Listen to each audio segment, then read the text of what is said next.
to the Yorkshire businessman and his £110 million bonus.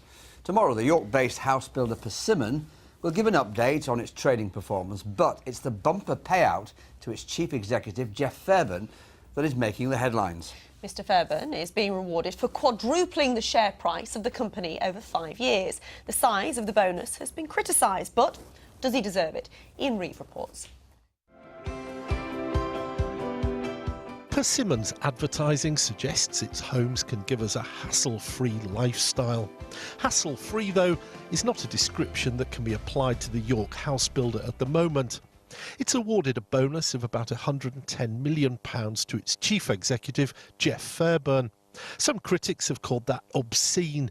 Others would like him to make a donation to help the homeless of the Minster city. I would like Mr Fairburn to reinvest that money in housing, and particularly to address the housing crisis. I think if he is a man with any form of conscience, that he would refuse to take that huge bonus and instead give that money back to investment in our housing crisis at the moment.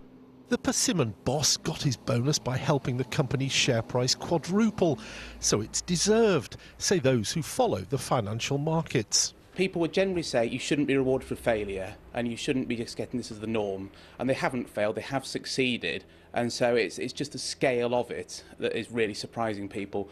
When it was agreed a few years ago, the city, I think, said fantastic, if you achieve that, if you get the rewards for shareholders, we'll happily give you it. Of course, now that it's there, a few people are raising eyebrows. For the company's part, a Persimmon spokesperson said the bonus scheme was approved by about 85% of shareholders in 2012.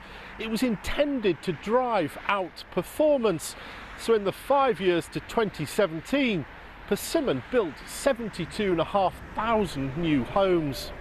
And in part, this is how it did that. The Help to Buy scheme was set up by the government to help more people like you realise your dream of owning your own home. The government's Help to Buy scheme, introduced in 2013, gave a boost to house builders. About half the homes Persimmon sold last year were to buyers in the scheme, so government money has helped to finance those sales. Persimmon's full-year results are due next month.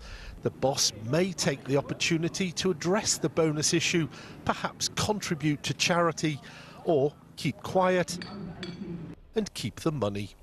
Ian Reeve, BBC Look North, York. Sebastian O'Kelly campaigns for housing reform. I asked him if the government's Help to Buy policy has become a cash cow for house builders. It is. It's hugely boosted the profits of every single house builder in the country, Persimmon being the most prominent, as taxpayers have helped first-time buyers buy homes. They have to be new homes. So a lot of people, let's be absolutely blunt about this, have benefited from the Help to Buy policy because it's given them a foot on the property ladder. That at least has got to be a bonus, hasn't it? Well, there are serious disadvantages with it. It entrenches property values, which might actually be coming down a little bit and made more affordable for first-time buyers.